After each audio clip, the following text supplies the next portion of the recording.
Well, hi again, my friend, and welcome aboard. I'm Frank Eiklor, and on this telecast, you're going to hear an extraordinary story, an amazing story. I was just thinking, but prior to the camera going on, why do I keep coming back again and again, especially with these shows on past prejudice, bigotry, anti-Semitism, hate? Well, it's more than just to tell you a story of either heroism or tragedy in the past. It's really to motivate you and me, the simple fact that prejudice and hate, bigotry, anti-Semitism, anti-everything is still around, sadly alive and well. And people are still needed to take a stand to build bridges where others have only built walls. I have as my guest, well, I would dare to give his age only because he not only looks 20 years younger, but he has a story that we really need about 50 hours to tell. I cannot believe you are 81 years of age. Rabbi Mika, or Mika, I really like Miksha, as they would say in Hungarian, Rabbi Mika Weiss. We are delighted to have you aboard, sir. I'm happy to be here. You have been, in fact, you're now the Rabbi Emeritus at Temple B'nai Chaim, and this is in Sherman Oaks. Yeah. You were rabbi there for 17 years. Yeah. But wait a minute. In those 81 short years of yours, we got to go all the way back. Because, Dr. Weiss, you have an incredible story. I hope one day it's in a book. Let's go back. Where did it all begin for you, sir? In Hungary. I was ordained in the seminary of Budapest, and I got my PhD before the ordination in the University of Budapest, Pázmány Péter University. Now remember, you were one of 26 candidates to be a rabbi, and you won. Yeah. That was your first congregation. Where was that? Orosháza in Hungary. I had 360 families with the district together. That was your first one? First one. 360 families? 360 families. They gave you a big bite. Yeah, it was young. What year was that?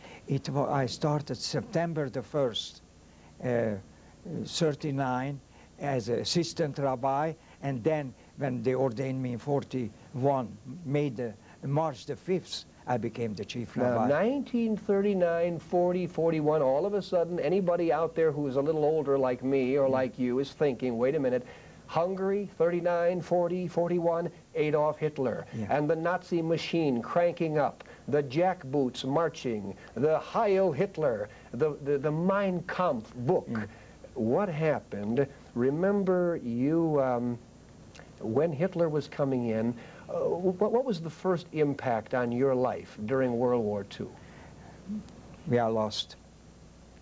And May the 19th, 44, one Gestapo, 2 SS, and 2 gendarmes came to me. Sind Sie Dr. Weiss? Are you Dr. Weiss? And the machine gun was pointed to my heart.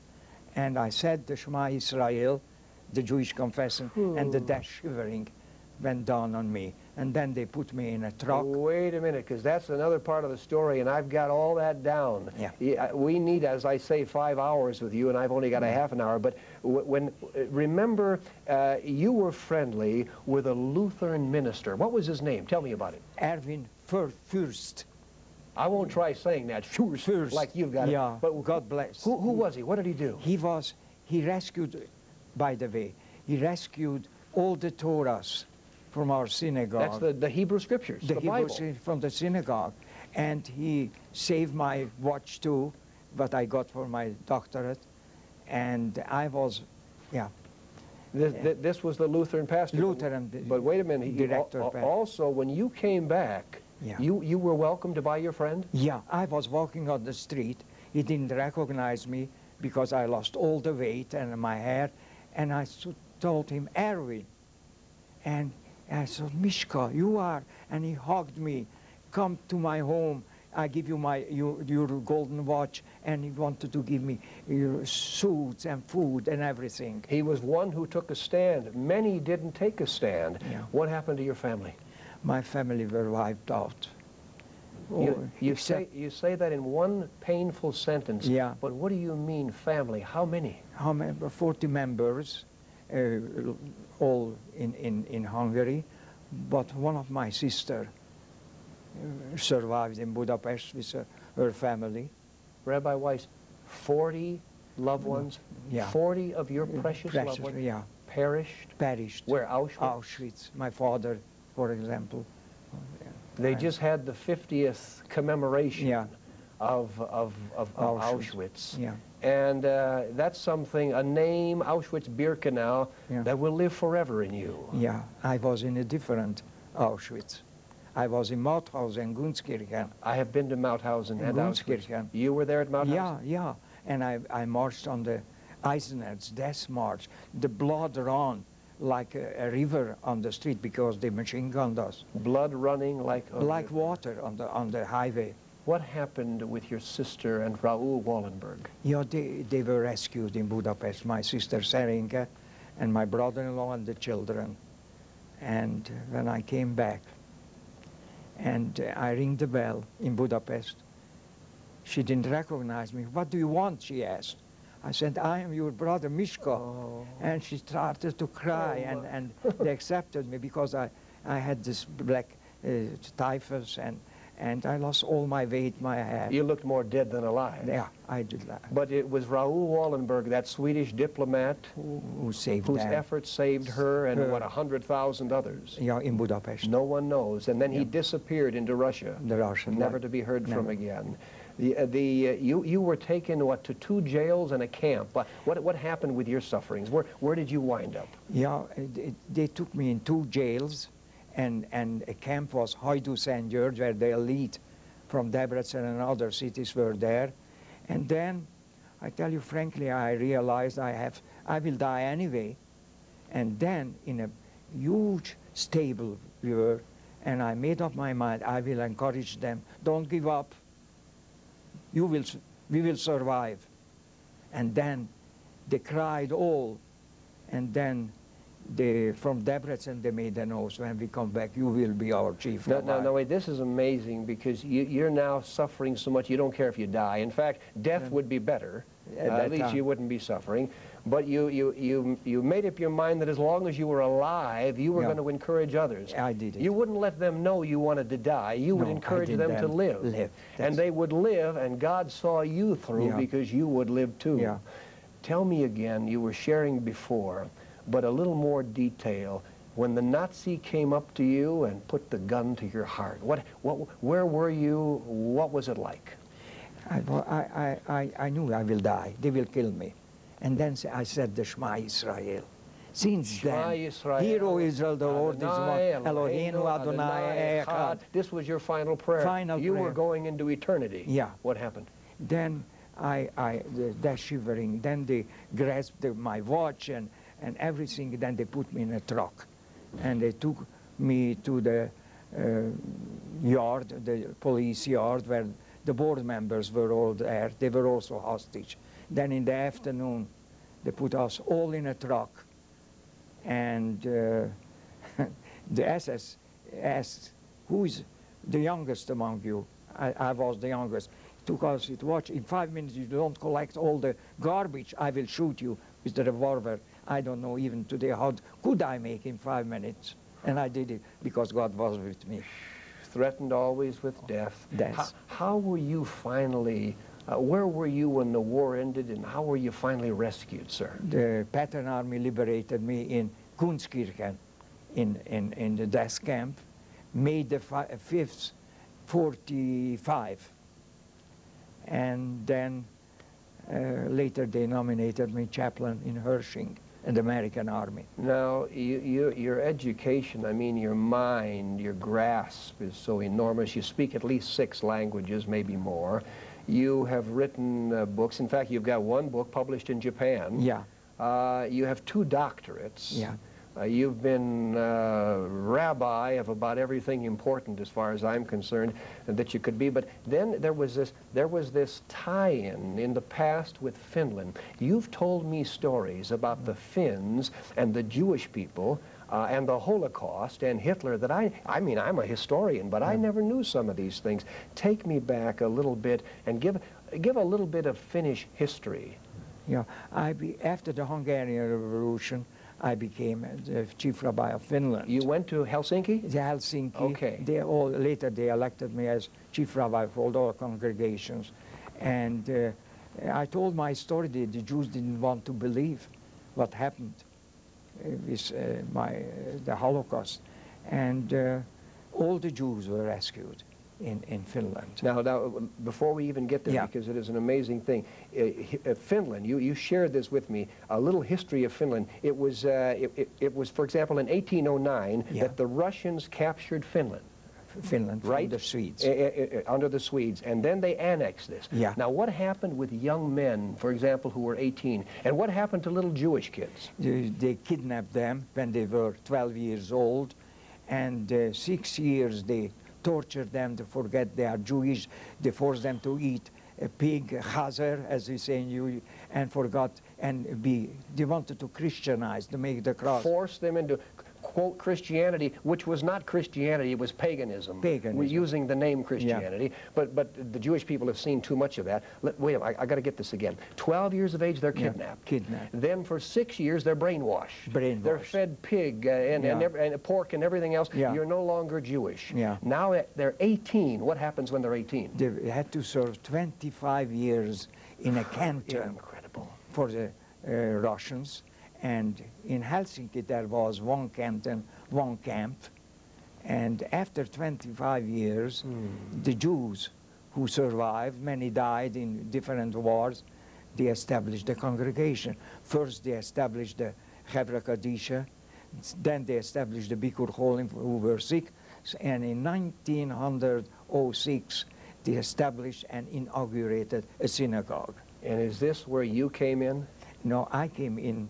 They rebuilt a new synagogue and old-age home, a school, and I came in 57, the beginning of 57. Now take me again back just a little bit. In 1917, the Finns got their independence. Yeah. Now, the Finns, what did the Finnish people do with the Jewish people there as far as equal rights? In the same time, in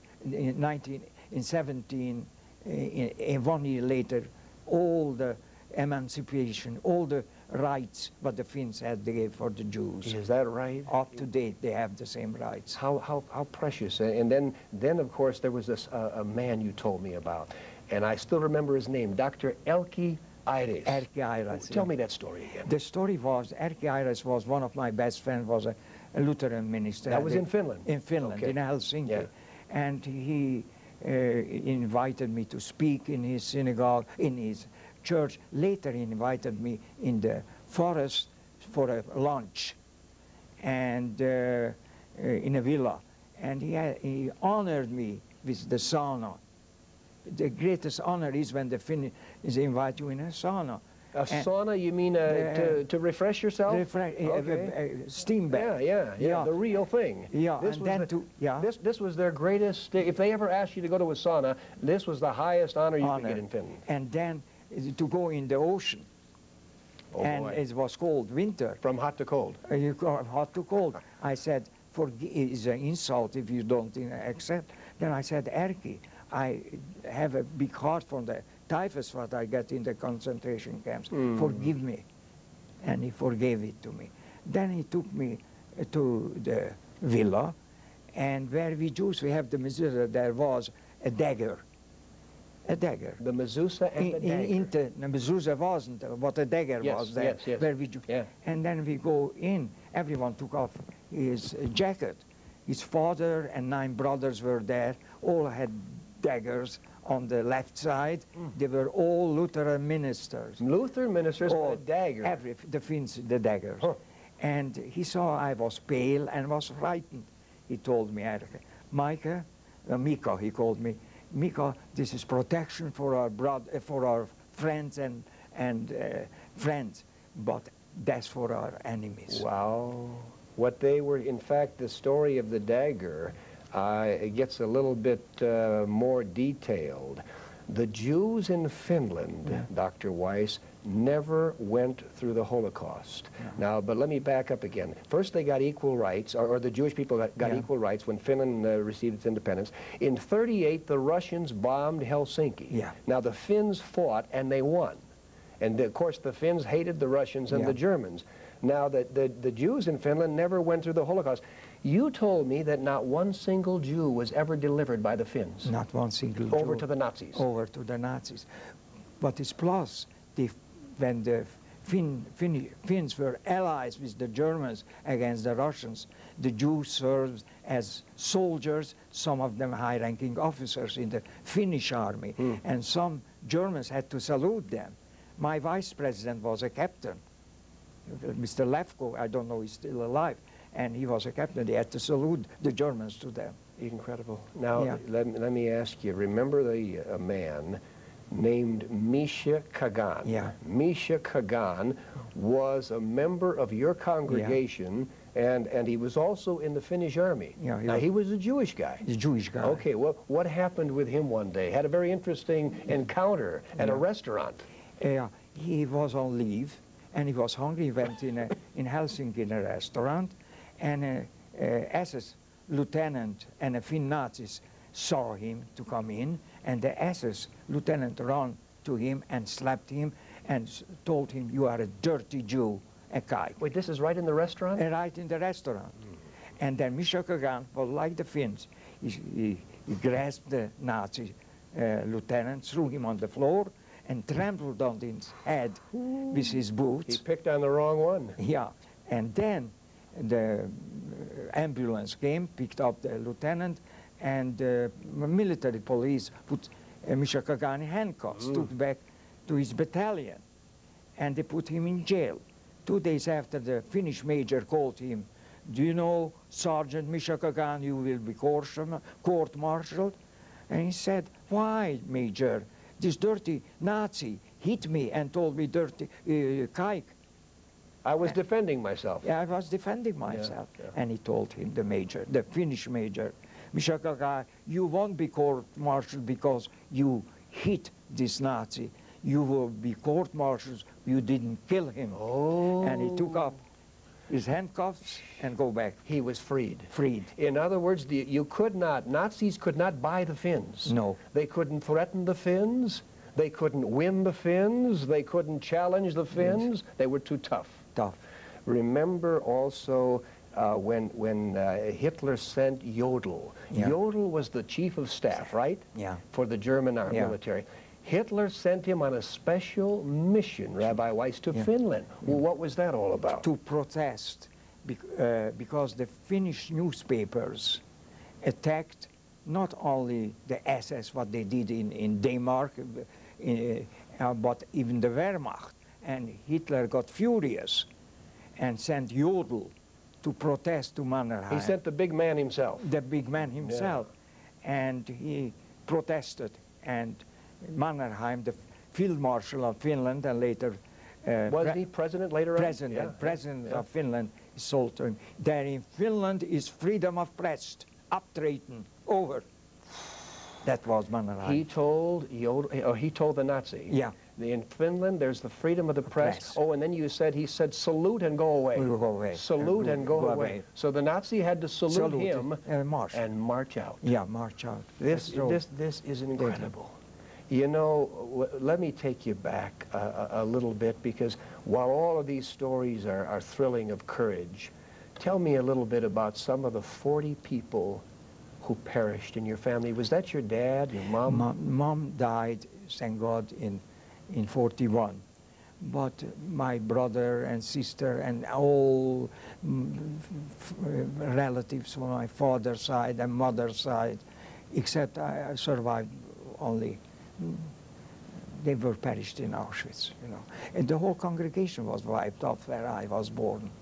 Where was, for example, when you said goodbye to some of your loved ones, did you have any idea you would never see them again? I didn't have a chance to say goodbye for them because the Gestapo picked me up. You were gone. I didn't have a chance. And where were you when you learned what had happened to all of them? I was nominated by the American Army in Hersching as a chaplain, and I was walking in Linz because I had freedom to walk, and the captain told me, Chaplain Rabbi, we are going, the Hungarian Jews are going back, and what do you want to do? I want to see my father. I want to go back to Hungary. Mm-hmm. How old was your father? I said, 71 years old. You didn't hear about Auschwitz? No, Captain, because I was a different. Wait 2 weeks, we will take to the United States. No. Then I went back to Hungary. In your book that was published in Japan, yeah.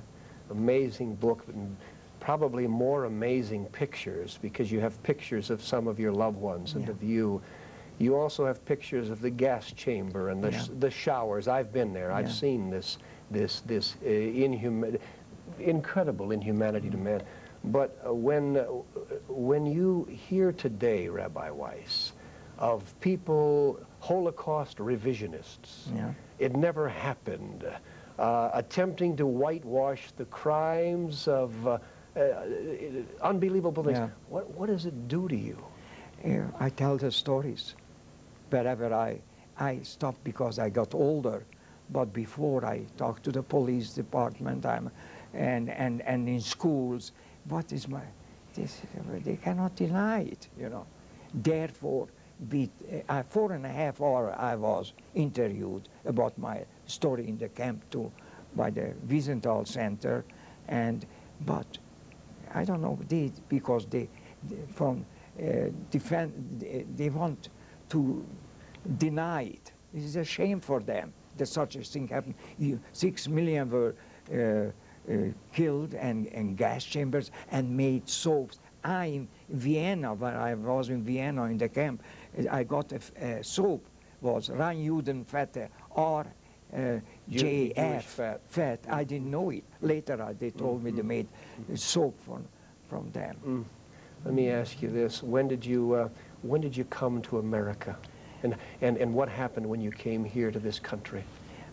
I came here. They invited me from Finland as one of the chief rabbis of Europe, United Synagogue of America, and then I was on a lecture tour too in Schenectady.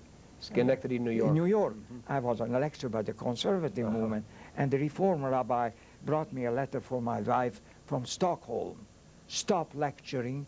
The Russians threaten Finland. The Jews get away to Sweden. Don't come back, look for a pulpit. And God bless America. America accepted me and my family later. You know, in 6 weeks I got the green card.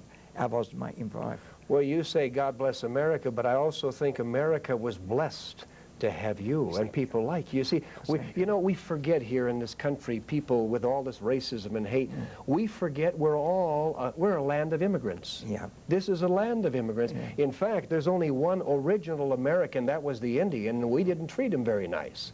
So I think we ought to all remind ourselves that we're all in the same boat together. Yeah. In America, you've been here, of course, many years, and where have you served as a rabbi? First in Flemington, and then in Mishkan Tefillah at the beach 3 years, and since '66 in Temple Bnei Chaim. Now I'm Rabbi Emeritus. I am a police chaplain. You're a police chaplain too? Yeah, in Venice. And Right now you still are? Yeah, still are. At 81? At 81. I'm so proud of you. Yeah, and I go in jail, and I'm part-time jail chaplain, and I visit the sick in the hospitals. Well, I'm not only honored that we've had you on this telecast to tell the story of Hungary, to tell the story of the Finns and the dagger, and the Finns who would not, in fact, you mentioned later that the Nazis tried to give them 40,000 pounds of food for starving people in Finland, and what happened? They didn't to deliver the Jews. To deliver the Jews? The Finns, the most honest people in the world. Wow. They didn't. They rather starved, and then Hitler had other problems and forgot it, but all the Jews were rescued. This is incredible. And everyone is talking about the Danish Jews, how were rescued. True, they were, but Finland, all the Jews. I would invite you back as my guest anytime. The only thing I would not invite you to is a sauna. I won't invite you to a sauna until you tell me that you're hard. Oh, at least we won't go to the ocean afterwards. Yeah, what a story. We've got to leave. I need about an hour for Rabbi. Well, we need about 20 days. But let me just remind you before we have to leave you. We tell stories like this. My whole ministry now is built around combating this kind of hate, this kind of bigotry, anti-Semitism. I was raised in a home of hate. I know what it can do. I was a victim of it. But thank God I don't live there anymore. Now I'm building bridges where I used to build walls. What we've put out, it's called Frontlines Report. It's simple. It's only one page. People call it the page with a punch. 2 sides, Frontlines Report, but we share the story of not only the Middle East and what's happening, and of course around the world in relationship to hate and wars, but how you can build a bridge in your own community, how you can make a difference. It's still out there. That's why this is not just merely to entertain you today. This is to get you motivated to build bridges in your own community. I hope you'll get going and do it. You'll have our address, so get in touch. And again, Rabbi Weiss, shalom to you. Shalom. And God bless. Until next time, to all of you out there, God bless, take care, and goodbye.